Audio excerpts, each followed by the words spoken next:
আপনি আমাকে বলেন তো যে জামায়াতে ইসলামী খেলাফত চায় না গণতন্ত্র চায়? জামায়াতে ইসলামী খেলাফতের নীতির ভিত্তিতে একটা আধুনিক গণতান্ত্রিক রাষ্ট্র চায় বলে আমি মনে করি। এটা তো ডক্টর গালিব, এটা তো পুরোপুরি হাজারু হইল, হাস এবং সজারুর মিশ্রণ হইল। না না না খালেদ ভাই, এটা ইসলামকে সিরিয়াসলি না পড়ার কারণে এই প্রশ্নগুলো আপনারা করেন। মুরব্বি মুরব্বি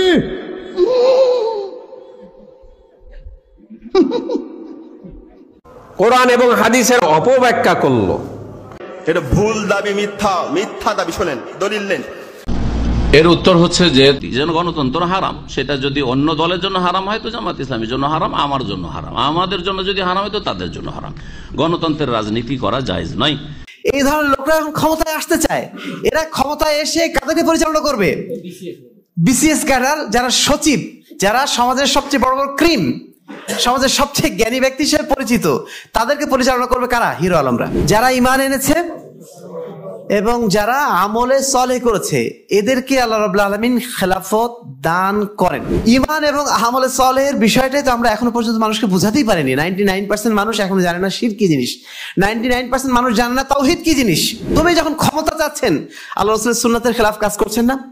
আল্লাহ রাসূলের সুন্নাতের খেলাফ কাজ করে আপনি কখনো সুন্নাত প্রতিষ্ঠা করতে পারবেন? বা ইসলামী গণতন্ত্র বলে কোনো জিনিস নেই এবং এই জিনিসের মাধ্যম দিয়ে কখনো ইসলাম প্রতিষ্ঠিত হতে পারে না। যে ইসলামী খেলাফত প্রতিষ্ঠিত হবে কিভাবে, কি উপায় হবে? প্রচলিত যে রাজনৈতিক সিস্টেমগুলো আছে এইগুলোর মাধ্যম দিয়ে, নাকি ইসলামের নিজস্ব কিছু সিস্টেম আছে? এই বিষয়ে আজকে আমরা বিস্তারিত আলোচনার প্রয়াস পাবো ইনশাআল্লাহ। প্রথমত, ইসলামী খেলাফত প্রতিষ্ঠিত করার জন্য আল্লাহ রাব্বুল আলামিন একটা শর্ত দিয়ে দিয়েছেন পবিত্র কোরআনে, সূরা নূরের 55 নম্বর আয়াত, যে আয়াতটা আমি সবার শুরুতে পড়েছি। আল্লাহ রাব্বুল আলামিন বলছেন যে ওয়াদাল্লাহুল্লাযীনা আমানু মিনকুম, নিশ্চয়ই আল্লাহ রাব্বুল আলামিন তোমাদের মধ্যে যারা ঈমান এনেছেন তাদের কাছে ওয়াদা করছেন, ওয়ামিলুস সালিহাত, এবং যারা সৎ আমল করেছে তাদের কাছে ওয়াদা করছেন, লা ইয়াস্তাখলিফান্নাহুম ফিল আরদি, নিশ্চয়ই আল্লাহ রাব্বুল আলামিন তাদেরকে অবশ্যই দুইবার করে বলছেন, অবশ্যই তাদেরকে খেলাফত দান করবেন পৃথিবীতে। কামাস্তাখলাফাল্লাযীনা মিন ক্বাবলিহিম, যেমন ভাবে ইতিপূর্বেও খেলাফত দান করেছেন। ওয়ালা ইউমাক্কিনান্না লাহুম দীনাহুম, অবশ্যই তাদের জন্য আল্লাহ রাব্বুল আলামিন তাদের দ্বীনকে শক্তিশালী করে দেবেন। আল্লাযী ইরতাদা লাহুম, যেই দ্বীনকে তারা পছন্দ করে। ওয়ালা ইউবাদদিলান্নাহুম মিন বাদি খাউফিহিম আমানা, এবং তাদের মধ্যে যে ভীতিকর একটা অবস্থা রয়েছে, তারা যে ভীতির অবস্থায় রয়েছে, এই ভীতির অবস্থায় একদিন তাদের কাছে নিরাপত্তার অবস্থায় পরিণত হয়ে যাবে। শর্ত কি? দুইটা শর্ত। একটা হচ্ছে ঈমান আনতে হবে, 2 নম্বর কি? আমলে সলেহ করতে হবে। খেলাফত দান করার জন্য আল্লাহ রাব্বুল আলামিন এই কথা বলেন নাই তোমাদেরকে ক্ষমতায় দাঁড়াতে হবে, রাজনীতি করতে হবে, প্রচলিত রাজনীতি করতে হবে এবং ক্ষমতা পাওয়ার জন্য লড়াই করতে হবে, এই ধরনের কোনো বিষয় বলেন নাই। তার মানে ক্ষমতা চাওয়ার জিনিস না, ক্ষমতা যাওয়ার জিনিস না, ক্ষমতা আল্লাহ রাব্বুল আলামিনের পক্ষ থেকে দেওয়ার জিনিস, পাওয়ার জিনিস। আল্লাহ রাব্বুল আলামিন ক্ষমতা দেন, আমি জোর করে চেয়ে নিলেই ক্ষমতা অর্জন হবে এমন না। ক্ষমতা অর্জন হয় আল্লাহর পক্ষ থেকে, আল্লাহ রাব্বুল আলামিন দেন। কাদেরকে দেন? যারা ঈমান এনেছে এবং যারা আমলে সলেহ করেছে, এদেরকে আল্লাহ রাব্বুল আলামিন খেলাফত দান করেন। ইসলামে গণতন্ত্র জায়েজ আছে কিনা কোরআন ও হাদিসের আলোকে জানাবেন। ভাই, এ তো 2 ঘন্টার ওয়াজ, অল্প প্রশ্ন অল্প সময় উত্তর দেওয়ার মতো বিষয় না। গণতন্ত্র একটা জীবন ব্যবস্থা, এর অনেক দিক আছে। কিছু কিছু দিক আছে ইসলামের সাথে মিল আছে, আবার কিছু কিছু দিক আছে ইসলামের সাথে কোনো মিল নাই। যেমন গণতন্ত্র বলে জনগণ যা চাইবে সেটাই আইন হবে, ইসলাম বলে না, আল্লাহ যা চাইবে সেটাই আইন হবে।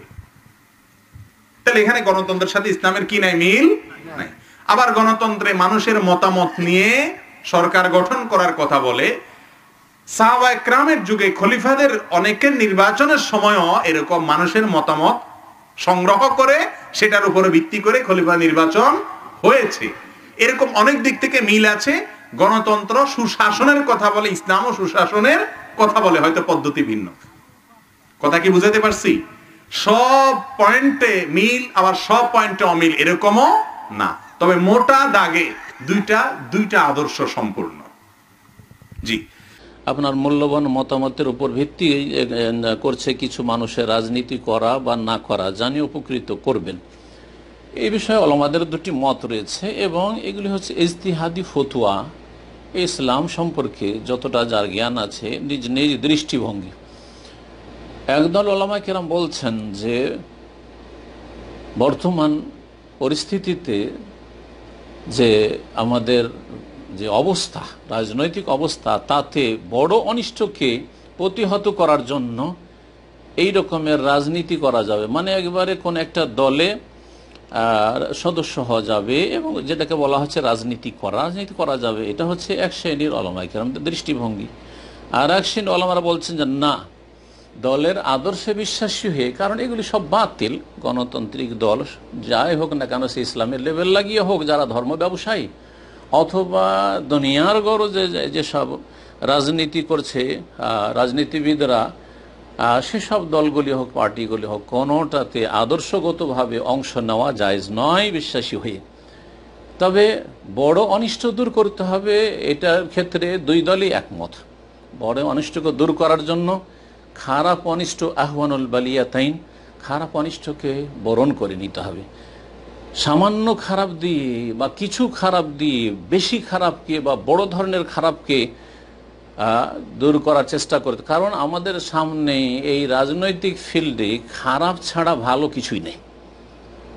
হয় কম খারাপ আর না হলে বেশি খারাপ, বড় খারাপ আর না হলে ছোট খারাপ। সুতরাং ছোট খারাপই দিয়ে, ছোট অনিষ্ট দিয়ে বড় অনিষ্টকে দূর করার চেষ্টা করতে হবে, কিন্তু সেসব আদর্শে বিশ্বাসী নয়।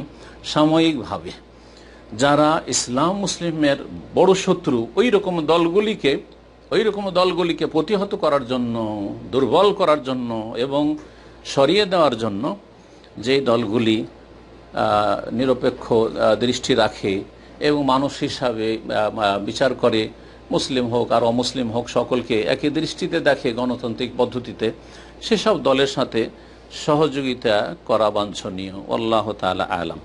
ومن أحسن قولا ممن دعا